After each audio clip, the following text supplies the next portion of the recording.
बंधु मैंने बेले बेले नकारात्मक विचार आम मनरे हृदय गंठी भली रही जाए थाए। केते जनक भितर नकारात्मक विचार एते परिमाण रे आसे जे सेठु रक्षा पाइବାକୁ चाहिले मध्य केते जन सेठु रक्षा पाई पारंतिनी, ताको नियंत्रण करि पारंतिनी एवं से नकारात्मक विचार गुड़ाक बारंबार बारंबार मनरे आसी थाए एवं से नकारात्मक विचार केवल मन को कष्ट दे न थाए, शरीर को मध्य कष्ट दे थाए। नकारात्मक विचार जड़े रक्षा केमिति पाइब, से नकारात्मक विचार से सकारात्मक आड़ केमिति जीव, आज से विषय आम कथा हवा। नकारात्मक विचार कौन पाई आसे, केमिति आसे? बहुत गुड़े जिनस दुनिया रे जेतेले आमे ताको ग्रहण करदे सेतेले आमको कष्ट होता है। आमे जदि ताको ग्रहण करि न थाउ सेटा केतेबेले भी कष्ट ही न थाए। जेमिति जड़े व्यक्ति को जड़े बहुत किछि कहला परे मध्य जदि से नेगेटिव विचार गुड़ाक तार नेगेटिव कथा को से जदि ग्रहण करूनी ताको किछि भी कष्ट अनुभव हेबनी। जदि ताको ग्रहण करदेला ना ताको कष्ट अनुभव होता है। सेतिपई नकारात्मक विचार ग्रहण न करवाटा हूँ बड़ कथा। थरे गौतम बुद्ध को गोटे व्यक्ति आसिक बहुत जोरे गाड़ी करवा आरंभ कले। जिते बहुत जोरे गाड़ी कले तापर गौतम बुद्ध कहले से व्यक्ति को पानी पीवाई दियो। से व्यक्ति आश्चर्य हो गले, मु एते जोरे गाड़ी कली तापर मते केमिति पानी पीवाई दौरान। तापर कहले तांको शिष्य को तांको खाइबा दियो। से व्यक्ति आश्चर्य हो गले जे मु एते तांको गाड़ी कला परे मध्य से मते काहेकि खाइबा दौरान। तापर गौतम बुद्ध को जाई पचारे जे मु आपन को एते जोरे गाड़ी कली फिर मते खाइबा देली पानी पीवा देली कौन पाई? तो गौतम बुद्ध कहले सेठी मु तुमको 10 टंका दे थांती और से 10 टंका तुम ग्रहण कर न था सेटा क्या पाख रही था, तुम पाखे रही था। ठीक सेमती तुम मत जोरे गाड़ी कला मुझे ग्रहण कलिनी सेटा मो पाखे रहिलानी, सेटा केवल तुम पाखे रहिला। तो ये कहानी आम कौन शिखुचे ना दुनिया रे जे जन जदि नेगेटिव जिन आमको दौची आम ताको जो ग्रहण करदे आमको कष्ट अनुभव हुए और ताको आम बारंबार विचार करें आमर कष्ट बढ़िबारे लगी थाए। जड़े जड़े ट्रेन रे जाऊँगी एवं मुंडरे सपोज से कौन सी बिकिया जाऊे मुंडरे से जिनस को धरी से ओजनिया जिनसटा को ट्रेन रे ओजनिया जिनस को मुंडे धरियार किसी आवश्यकता न थाए। से तार मुंडरे धरी दिया ओजनिया जिनस को से ट्रेन रे रखिदे पारिबो ताहे ताको कष्ट अनुभव होई न थाए।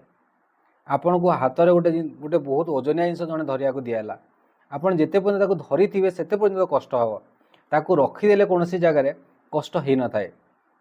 तो नकारात्मक विचार को आम जो ग्रहण करदे आमको कष्ट अनुभव होता है। आम जो पर्यंत ग्रहण करना कष्ट अनुभव हो न थाए।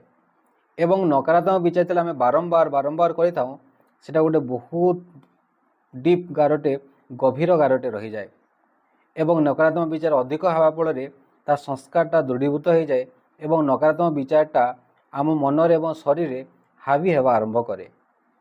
जेमिति याकू रक्षा पाइब केमिति जणे, जेमिति कह जाए ना कंटा को कंटारे कढ़ा जाए, ठीक से भाई आम ये नकारात्मक विचार को आम एक सकारात्मक विचार एका काढ़ी पारिबा। आम जो धरणर नकारात्मक विचार देखिए गति करुचे तार ठीक विपरीत सकारात्मक विचार जदि आरंभ करवा ताहले आम भितर एक सकारात्मक विचार एक गार टाणिबा आरंभ हो। जड़े जो कथा आपन कष्ट देछि ठीक उल्टा जिनस आप सकारात्मक विचार आरंभ करंतु। जड़े जदि आपन कही मन करा जाओ जे तू गोटे बहुत खराब लोकटे, तू गोटे बेईमानटे, आपन तार सकारात्मक विचार आरंभ करंतु जे मु गोटे ईमानदार व्यक्तिटे, मु गोटे बहुत भल लोकटे। यहाँ को आप बारंबार बारंबार बारंबार विचार करेंगे से नकारात्मक विचार ऑटोमेटिकली दूर हो। गोटे विचार ही गोटे व्यक्तिर व्यक्तित्व होता है। सब मनीष देखा सामान देखा जाती, समस्त कान दुईटी अच्छी, आँखि दुईटी अच्छी, जहाँ देइछन्ति भगवान शरीर को जहाँ नेचर आमको देइछि सेटा समस्त सामान। केवल पार्थक्य एतिकी थाए जे विचार ही पार्थक्य थाए। तो गोटे व्यक्तिर विचार ही तो जनकर व्यक्तित्व। आमे जदि बारंबार बारंबार नकारात्मक विचार करवा ताहले आमे नकारात्मक दिग आड़ को जीवा एवं जो विचार आमे बारंबार बारंबार करिथाउ सेटा शक्ति हो जाए एवं जदि नकारात्मक विचार जने बारंबार करुछि सेटा मध्य शक्ति हो जाए, एक नकारात्मक शक्ति कि आम शरीर मन में प्रभाव पड़ा आरंभ हुए। ठीक से भाई जन सकारात्मक विचार बारंबार बारंबार करुच्ची एक सकारात्मक शक्ति हो जाए, एक कंस्ट्रक्टिव पावर हो जाए, एक सृजनात्मक शक्ति हो जाए एवं सेटा जीवन को ऊर्ध्वगामी करता है। तो कौन से भी जदि नकारात्मक विचार आपन को प्रभाव पड़ी ଆପଣ ଠିକ୍ ଓଲଟା ଜିନିଷ ତାକୁ ଆପଣ ଭିଜୁଆଲାଇଜେସନ୍ କରିବା ଆରମ୍ଭ କରନ୍ତୁ। ଇମାଜିନେସନ୍ ନୁହେଁ। ଜଣେ ଯଦି ଇମାଜିନେସନ୍ ଏବଂ ଭିଜୁଆଲାଇଜେସନ୍ରେ ଫରକ ଅଛି। ଆପଣ ଯେଉଁ ନକାରାତ୍ମକ ବିଚାର ବାରମ୍ବାର ଆସୁଛି ସେଟା ଆପଣ ଇମାଜିନ୍ କରୁଛନ୍ତି, ଆପଣ ବାରବାର ତାକୁ ଭିଜୁଆଲାଇଜ୍ କରିବା ଆରମ୍ଭ କରନ୍ତୁ। ପୁରା ବିଲକୁଲ ଫିଲ୍ କରିକି, ବିଲକୁଲ ଅନୁଭବ କରିକି ତା'ର ଓଲଟା ଜିନିଷ ଆରମ୍ଭ କରନ୍ତୁ। ଆପଣ ଜଣେ କହିଲା ରୋଗୀଣା ବ୍ୟକ୍ତି ଜଣେ କହିଛି କି ରୋଗ ଆସୁଛି କି ମୋର ଜୀବନ ସହିତ ଏଇଟା ଘଟିଛି, ତ ଆପଣ ଠିକ୍ ଅପୋଜିଟ୍ ଜିନିଷ ଆପଣ ବାରମ୍ବାର ଭିଜୁଆଲାଇଜ୍ କରନ୍ତୁ। ମୁଁ ବହୁତ ସୁସ୍ଥ ଅଛି, ମୋ ଶରୀରରେ ବହୁତ ସୁସ୍ଥତା ଅଛି, ମୁଁ ବହୁତ ଶକ୍ତିଶାଳୀ, ମୋ ମନରେ ମଧ୍ୟ ଶକ୍ତିଶାଳୀ, ଶରୀରରେ ମଧ୍ୟ ଶକ୍ତିଶାଳୀ। ଏଇଭଳି ସକାରାତ୍ମକ ବିଚାର ବାରମ୍ବାର ବାରମ୍ବାର ବାରମ୍ବାର କରିବା ଦ୍ୱାରା ନକାରାତ୍ମକ ବିଚାର କମିବାରେ ଲାଗିବ। ଯଦି ନକାରାତ୍ମକ ବିଚାରକୁ ଆପଣ ବାରବାର ବାରବାର ଭାବିବେ, ବାରମ୍ବାର ଭାବିବେ, ନକାରାତ୍ମକ ବିଚାର ବଢ଼ିବ, କମିବନି। କିନ୍ତୁ ସକାରାତ୍ମକ ବିଚାର ମଧ୍ୟ ବାରମ୍ବାର କଲେ ସକାରାତ୍ମକ ବିଚାର ବଢ଼ିବାରେ ଲାଗେ। ସେଥିପାଇଁ ଜଣେ ଯଦି ସକାରାତ୍ମକ ବିଚାରକୁ ବାରମ୍ବାର ବାରମ୍ବାର କରୁଛି, ତାହେଲେ ଦେଖିବେ ନେଗେଟିଭ୍ ସଂକଳ୍ପରୁ ଆପଣ ଅଟୋମେଟିକାଲି ଦୂରେଇ ଯିବେ ଏବଂ ପଜିଟିଭ୍ ଆଡ଼କୁ ଆପଣ ଅଗ୍ରସର ହେବେ। ତ ପଜିଟିଭ୍ ସଂକଳ୍ପ, ଦୃଢ଼ ସଂକଳ୍ପ ଦ୍ୱାରା ଆପଣ ଏଟାକୁ କାଟିପାରିବେ। ଏବଂ ଏଟାକୁ ଆପଣ ଯଦି ଅବଚେତନ ମନରେ କରିବେ ତ ବହୁତ ଭାବରେ ବିଶେଷ ପ୍ରଭାବ ପଡ଼ିବା ଆରମ୍ଭ ହୋଇଥାଏ।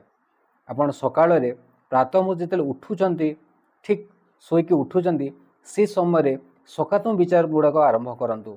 ବିଲକୁଲ ସକାରାତ୍ମକ ବିଚାର ଗୁଡ଼ାକ, ଯେଉଁ ନକାରାତ୍ମକ ବିଚାର ଆପଣଙ୍କୁ ବାରମ୍ବାର ପ୍ରଭାବ ପକାଉଛି, ତା'ର ଠିକ୍ ଅପୋଜିଟ୍ ସକାରାତ୍ମକ ବିଚାର ଯଦି ବାରମ୍ବାର ବାରମ୍ବାର କରିବା ଆରମ୍ଭ କରିବେ, ଦେଖିବେ ଜୀବନରେ କେତେ ପରିବର୍ତ୍ତନ ଆସିବା ଆରମ୍ଭ ହୋଇଯିବ ଏବଂ ଆପଣ ଆଗକୁ ଯିବା ଆରମ୍ଭ କରିଦେବେ ଏବଂ ତାପରେ ଆପଣ ବହୁତ ହାଲକା ଲାଗିବ ଏବଂ ଜୀବନଟା ତାପରେ ବହୁତ ବଢ଼ିଆ ଲାଗିବ। ପୂର୍ବରୁ ଯେଉଁ ନକାରାତ୍ମକ ବିଚାର ଗୁଡ଼ାକ ଆପଣଙ୍କ ଜୀବନ ବୃଥା ଭଳି ଲାଗୁଥିଲା, ତାପରେ ଜୀବନର ସୁନ୍ଦରତା ଏବଂ ଆନନ୍ଦ ପାଇବାରେ ଆରମ୍ଭ କରିବେ। ତ ଏଇଟା ହିଁ ଗୋଟେ ରାସ୍ତା ନକାରାତ୍ମକ ବିଚାରରୁ ଦୂର କରିବା ପାଇଁ। ଯଦି କୌଣସି ବିଚାର ଆପଣଙ୍କ ଗଣ୍ଠି ଭଳି ରହିଯାଇଛି, ନକାରାତ୍ମକ ବିଚାର ବାରମ୍ବାର ଆସୁଛି, ଠିକ୍ ଅପୋଜିଟ୍ ସକାରାତ୍ମକ ବିଚାର ବାରମ୍ବାର ବାରମ୍ବାର ତାକୁ ଭିଜୁଆଲାଇଜ୍ କରିବା ଆରମ୍ଭ କରନ୍ତୁ। ଦେଖିବେ ଜୀବନଟା କେତେ ବଢ଼ିଆ ଲାଗିବ, କେତେ ସୁନ୍ଦର ଲାଗିବ।